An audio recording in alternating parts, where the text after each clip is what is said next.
Olá, bonitos! Hoje nós vamos falar de uma obra que ganhou o prêmio Portugal Telecom e o prêmio Machado de Assis em 2013 como melhor obra do ano. É uma obra instigante, cheia de mistério, uma das melhores obras que eu li da literatura contemporânea brasileira. Estou falando de Nove Noites, do Bernardo Carvalho. Se você está afim de tentar desvendar, ou pelo menos entender os mistérios que estão por trás dessas páginas, vem comigo.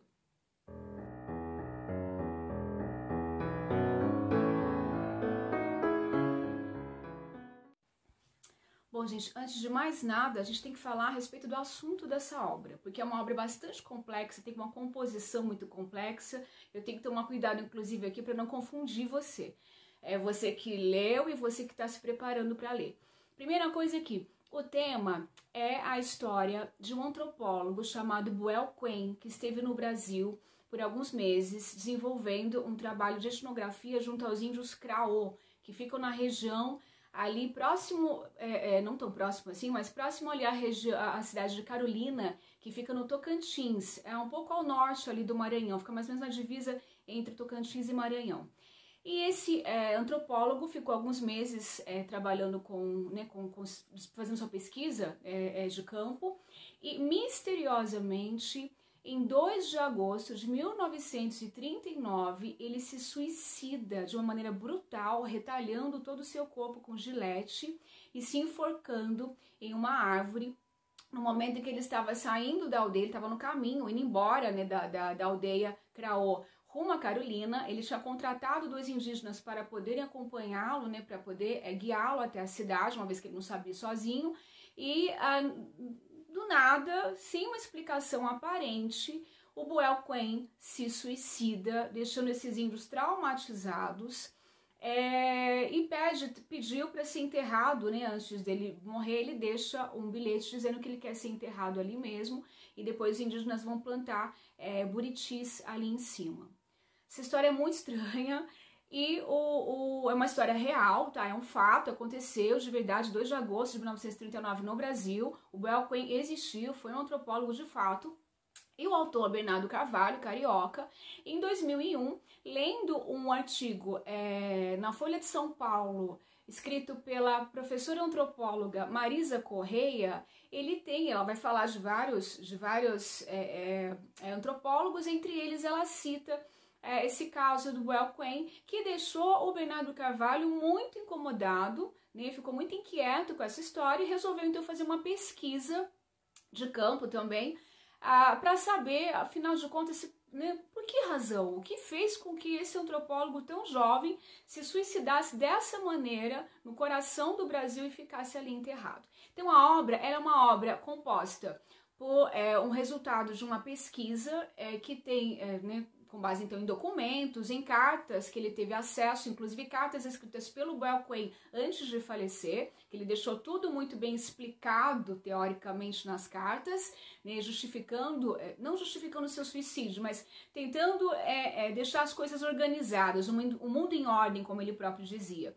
E então a obra é organizada a partir desses documentos, trechos de cartas, fotos, algumas fotos que estão aqui, trechos de entrevistas, ou seja, um resultado de pesquisa que o Bernardo Carvalho fez. Mas, porém, no entanto, todavia, Butch, a gente vai lendo esse livro, vai ficando completamente angustiado. Eu, pelo menos, fiquei muito, fiquei bem perturbada, até chegou uma madrugada que eu acordei, fiquei pensando, tentando juntar as peças do quebra-cabeça, porque é um quebra-cabeça, é uma narrativa labiríntica, é um labirinto, você fica perdido lá dentro sem saber exatamente para onde ir. E eu fiquei completamente instigada com isso, porque a obra ela tem uma composição muito interessante. É um exemplo da literatura contemporânea brasileira do século XXI. Como eu falei, ela foi publicada em 2002 e premiada, ganhou 2 importantes prêmios em 2003. E você começa a ler e começa a se questionar, afinal de contas, é um romance? Porque, afinal de contas, a obra ela tem uma composição muito próxima daquilo que é a reportagem, porque tem datas, tem uma pesquisa que foi feita indicando até às vezes o horário que tal fato aconteceu, mas, no entanto, há uma subjetividade do narrador, que inclusive a gente não sabe quem é. Aí você se questiona, é uma obra autobiográfica? Porque quando você vai analisando, né, a figura desse narrador e cruzando com o autor, que é o Bernardo Carvalho, você descobre que ambos são jornalistas, ambos têm praticamente a mesma idade, pelos fatos que são contados aqui, né, do narrador, da vida do narrador. Ambos moraram, trabalharam como jornalistas em Paris, em Nova York, e você começa a se questionar, então não pode ser reportagem, porque tem, será que é biografia isso? E aí às vezes você também acha que pode ser um romance policial, porque afinal de contas, parece que uma investigação vai sendo feita, no entanto, não se chega a uma resposta, né? É uma investigação falha e que, apesar de parecer ter uma diversidade de gêneros, né, gêneros como a reportagem ou como a autobiografia, tem um quê de uma subjetividade desse narrador. Então a gente fica perdido assim, saber como classificar essa obra. E de fato, a literatura contemporânea, ela escapa um pouco às classificações. Por quê? Porque a literatura contemporânea está vivenciando um momento na história da literatura brasileira, ainda não podemos fazer uma avaliação a respeito dela, a gente pode falhar nisso porque estamos vivenciando ainda esse processo de construção literária contemporânea. Isso vai acontecer só daqui a algumas décadas, ou talvez até mais que isso, para conseguirmos olhar para o passado e podemos fazer uma análise a respeito da produção literária deste momento que estamos vivendo. Mas já analisando um pouco as características que têm aparecido em obras, né, desse momento, de alguns autores, já reconhecidos inclusive, a gente percebe que eles têm em comum aquilo que a crítica fala que é uma crise. É uma crise do autor, é uma crise da linguagem, é uma crise da representação. Parece que a literatura não vai dando mais conta de contar aquilo que ela fez ao longo da sua tradição. Né? Parece que ela se encontra num abismo. Né? O narrador ou o autor, eles estão desconfiados de qualquer história. O narrador não detém mais a verdade. Parece que ele não se coloca mais nessa posição de eu vou revelar para você uma determinada história. Tudo está em suspensão. Né? A linguagem literária, a busca de si, a questão de identidade, a literatura propriamente dita está no momento de suspensão. Então há um ar de desconfiança. Por essa razão a gente não consegue classificar, inclusive, qual é o gênero a que essas obras pertencem, e é o que acontece com Nove Noites. Não sabemos como classificá-la. Bom, a crítica literária costuma chamar esse tipo de obra, né, inclassificável, mas que tem essas questões associadas à história, a fatos, né, eventos que de fato aconteceram, costuma chamar de metaficção historiográfica. Então, chamemos assim a obra Nove Noites, do Bernardo Carvalho.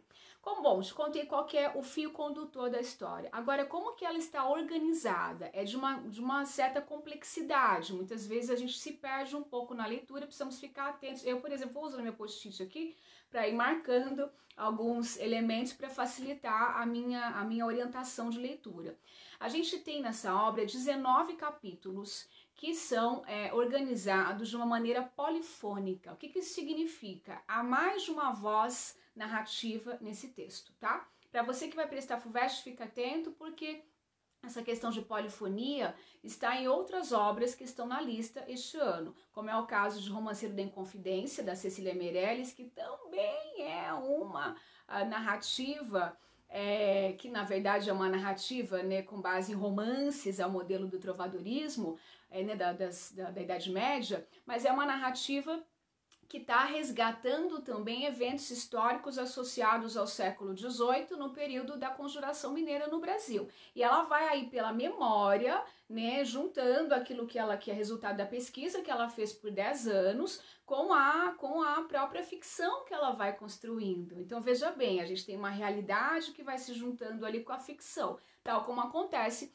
aqui em Nove Noites. E a gente tem essa mistura, a memória que o próprio narrador, um deles, né, que é o que a gente acha que pode ter alguma relação com o autor, a gente não sabe bem qual que é o limite aqui da ficção e da realidade. Esse é o grande jogo do livro, o que é realidade, o que é ficção, afinal de contas.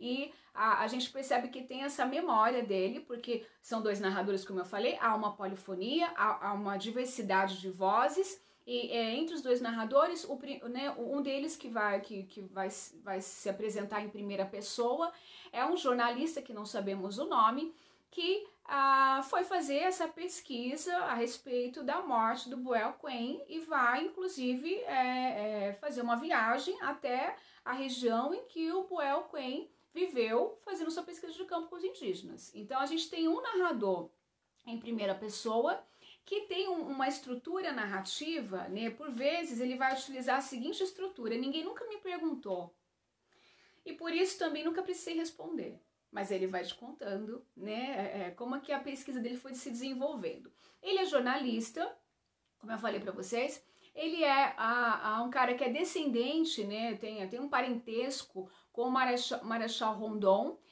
assim como o Bernardo Carvalho, que foi o primeiro diretor chamava na época, que hoje é a FUNAI, mas na época se chamava Serviço de Proteção ao Índio, certo? E muitas vezes o pai do narrador lembra, né, desse fato, né, para que o menino seja reconhecido no meio em que ele está inserido.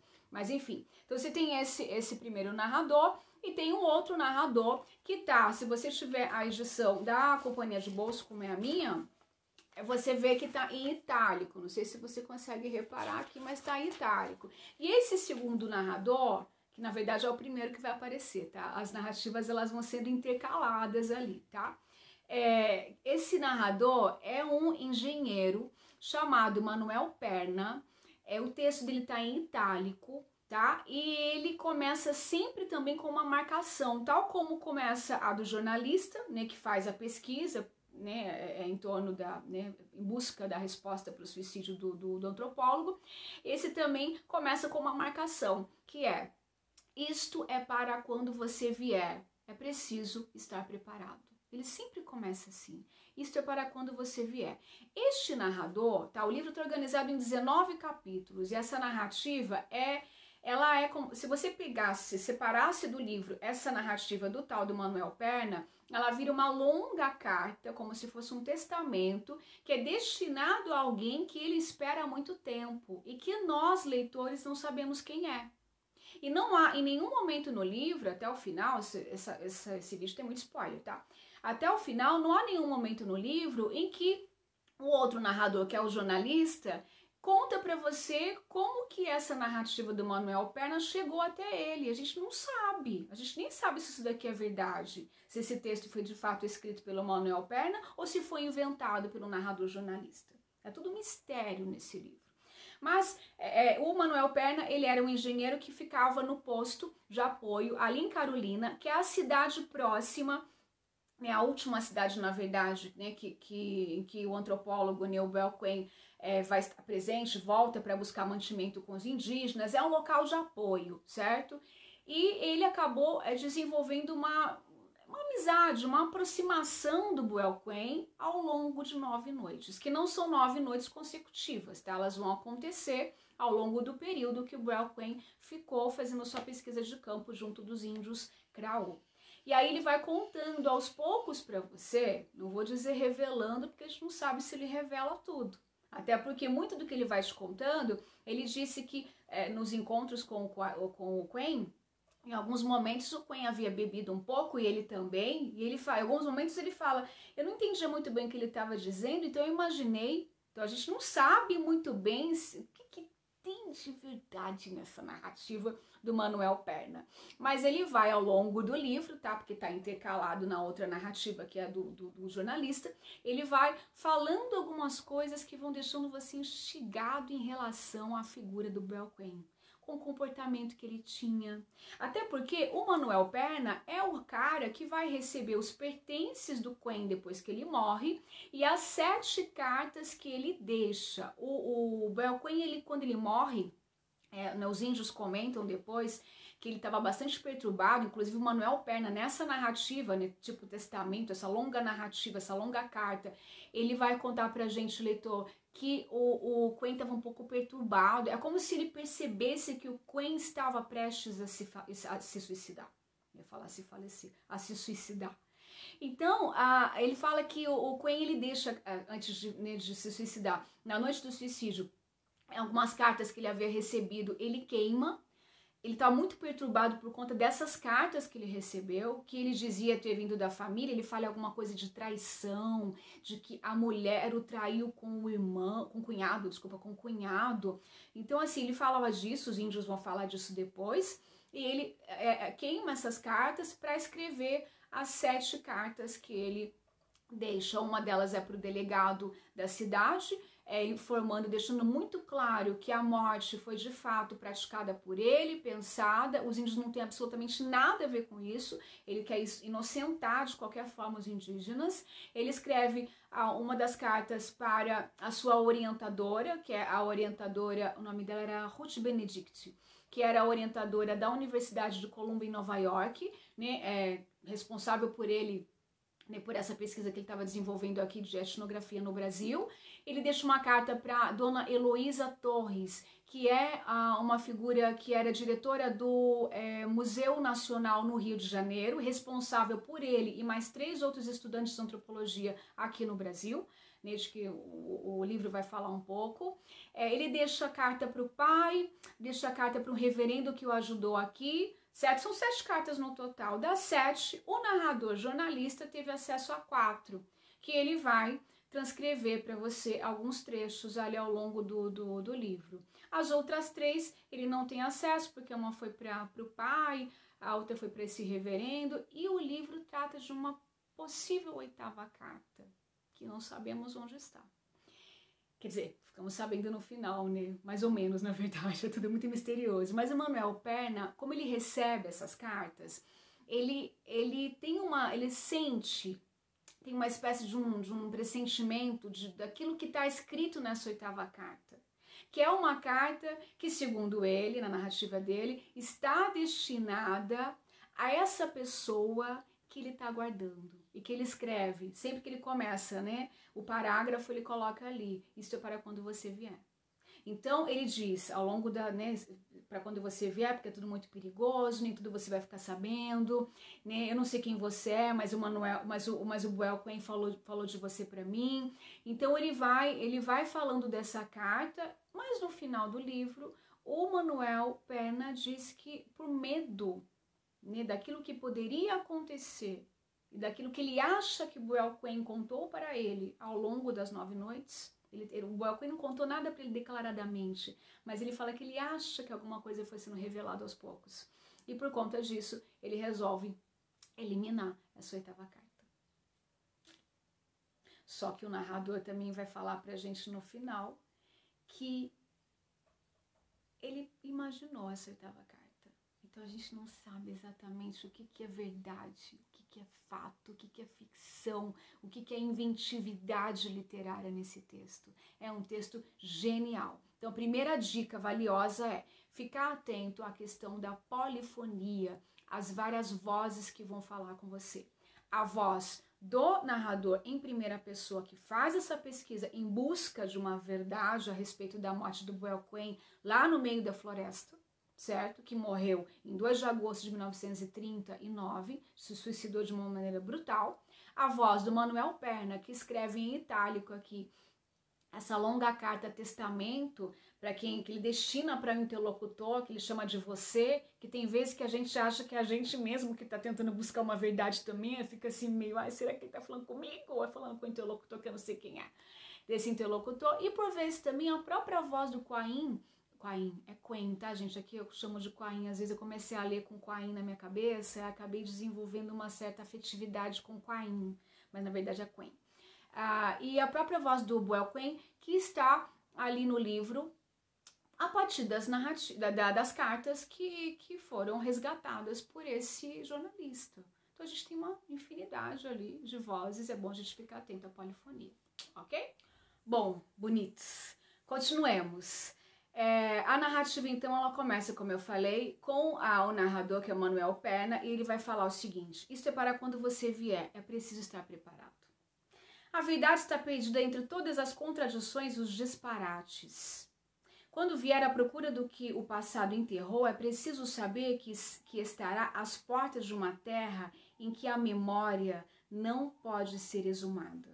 pois o segredo, sendo o único bem que se leva para o túmulo, é também a única herança que se deixa aos que ficam, como você e eu, à espera de um sentido. Nem que seja pela suposição do mistério para acabar morrendo de curiosidade. Terá que contar apenas com o imponderável e a precariedade do que agora lhe conto, assim como tive de contar com o relato dos índios e a incerteza das traduções do professor Pessoa. As histórias dependem, antes de tudo, da confiança de quem as ouve e da capacidade de interpretá-las. Você repara que nesse trechinho ele fala de uma questão de perspectiva. Essa questão de perspectiva está muito associada também a essa polifonia de vozes narrativas que vai aparecer tanto aqui no livro Nove Noites, do Bernardo Carvalho, como vai aparecer também em outras obras da lista da FUVEST, como é o caso de Mayombe, embora seja outro contexto, outra questão, outro momento histórico, outro país, porque é Angola, mas ainda assim há essa questão da perspectividade, da perspectiva, na verdade, narrativa, que são vários narradores, vários olhares a respeito de um evento, né, que está acontecendo lá em Mayombe, na floresta Mayombe. Certo? Tá bom ficar atento. Outra questão de perspectiva também, numa outra obra que está na lista da FUVEST, é a obra Campo Geral do Guimarães Rosa, que você tem a perspectiva do Miguelinho, que é o personagem central da novela, que é uma criança, então você acompanha essa perspectiva infantil, e como ele é míope, a perspectiva do leitor é de alguém cego que não consegue notar exatamente o que está acontecendo na narrativa. As coisas vão ser reveladas no final, quando ele coloca os óculos no rosto e você entende que ele passou por um processo de mudança, de metamorfose, etc, etc. Vai ficando atento, porque a FUVEST gosta dessas questões de cruzar uma obra com a outra, então a perspectiva narrativa é um detalhe interessante, a questão da memória é outro detalhe interessante, porque tem no Romanceiro da Inconfidência, tem também no Claro Enigma, na parte do Selo de Minas, que são poemas e que o eu lírico vai retomar a sua vida em Minas, então a memória vai aparecer muito ali. Tem inclusive um poema dele chamado Museu da Inconfidência, que cruza com o Romanceiro da Inconfidência. Então essas questões de diálogo entre uma obra e outra, é bom a gente ficar atento. O Manuel Perna, continuando nessa primeira narrativa, ele fala assim, que recebeu várias cartas e desde então eu esperei, seja você quem for. Sabia que viria em busca do que era seu, a carta que ele lhe escrevera antes de se matar e que, por segurança, me desculpe, guardei comigo. Desconfiado, já que não podia compreender o que ali estava escrito, embora suspeitasse. Nem correr o risco de pedir ao professor Pessoa que me traduzisse aquelas linhas. Guardei comigo esta única carta para protegê-lo e aos índios. Jurei que ninguém, além de você, poria os olhos nela. Depois dessa narrativa misteriosa, você abre, né, o segundo capítulo, e a partir de então as narrativas vão ser intercaladas desses dois narradores. Você vai ter a narrativa do jornalista, que vai contar porque ele resolveu escrever o romance, vai falar do artigo que ele leu, inclusive ele fala com uma antropóloga no livro, que a gente acha que está fazendo referência à antropóloga que de fato escreveu o artigo na Folha de São Paulo em 2001. Inclusive, a dedicatória do livro é para essa antropóloga, tá? Antropóloga, que está aqui, a Marisa Correia, né? Então, como eu falei, essa questão de realidade versus ficção está muito ali presente na obra. Esse narrador na segunda, eu vou colando aqui, tá? Esse narrador seu segundo capítulo, ele vai falar sobre o nascimento do Belquém, vai falar de estranhamente, você que é um leitor atento, você vai pegando umas coisas de detalhe ali. Vai falar estranhamente de um procedimento que ele fala que era comum na época, que é um procedimento chamado oftalmia neonatal, que é um procedimento para evitar com que a mãe, tendo sífilis, passe para o bebê. Ele fala isso, eu achei estranho quando eu li. Falei, vou marcar esse troço aqui. Marquei. E depois, estranhamente, a sífilis vai aparecendo ao longo da narrativa. Há uma desconfiança de que o Belquém tivesse sífilis. Ele fala das manchas na pele, Porque esse segundo capítulo vai falar do nascimento dele, mas vai falar também das viagens que ele fez ao mundo. É o cara que viajou pra caramba. Com 16 anos de idade, já tinha viajado de carro pelos Estados Unidos, tipo México também. Depois ele vai, quando ele passa na Universidade de Colômbia, ele tranca a matrícula e por conta de um filme que ele assiste com os amigos, um filme estranho, que fala de uma liberdade que rompe com uma estrutura conservadora de um grupo de nativos no Pacífico Sul, ele pensa, uau, que isso? Ele resolve viajar então e vai morar no Pacífico Sul, vai depois morar ele passa pelo Egito, passa pela Rússia, depois ele mora nas ilhas Fiji. Então é um cara que viajou o mundo inteiro e o narrador vai contando para você, porque ele pesquisou e descobriu qual foi o caminho que o Quen percorreu antes de chegar ao Brasil. Ele chega ao Brasil no Carnaval de 1939, em fevereiro, penso eu então, né? Porque normalmente o Carnaval é em fevereiro, e vai morrer, vai se suicidar em 2 de agosto de 1939. E ele conta, né? O narrador vai te contar, o jornalista, de alguns eventos aí no Carnaval, de uma certa liberdade sexual do Belquen. Inclusive o próprio Manuel Perna também conta que ele revelou para ele algumas histórias, e aí você começa a ficar desconfiado se essa doença, que parece que ele tinha, embora os indígenas falassem que de jeito nenhum, que ele não morreu doente, não tinha doença nenhuma, mas ele fala numa carta que ele escreve para a dona Heloísa Torres, a responsável por ele aqui no Brasil, né, a diretora do Museu Nacional lá no Rio de Janeiro. Ele fala que ele estava doente, era uma doença contagiosa, e ele pede não só para ela, mas para as outras pessoas que desinfetem as cartas. E aí você pensa, bom, esse ponto no começo do livro que fala que foi feito um procedimento comum para a época, que é essa oftalmia neonatal, fica um pouco estranho falar disso no começo do livro se não tem alguma coisa a ver. Aí você começa a pensar, será que ele tem uma sífilis congênita? Será que isso veio da mãe e passou para ele? Porque a relação com a mãe é muito estranha nesse livro. Inclusive, os índios relatam, e Manuel Perna relata, que ele dizia, ele estava perturbado no fim da vida, e quando estava prestes a se matar, e ele fala que coisas ruins aconteceram, as cartas que ele recebeu da família. Então você fica, cara, tem alguma coisa a ver com a família dele. Ele não deixa carta nem para a mãe nem para a irmã. Mas ele pede nas cartas, ele distribui, ele era um homem rico. Assim, tinha dinheiro, né? Os pais eram médicos bem-sucedidos e tal.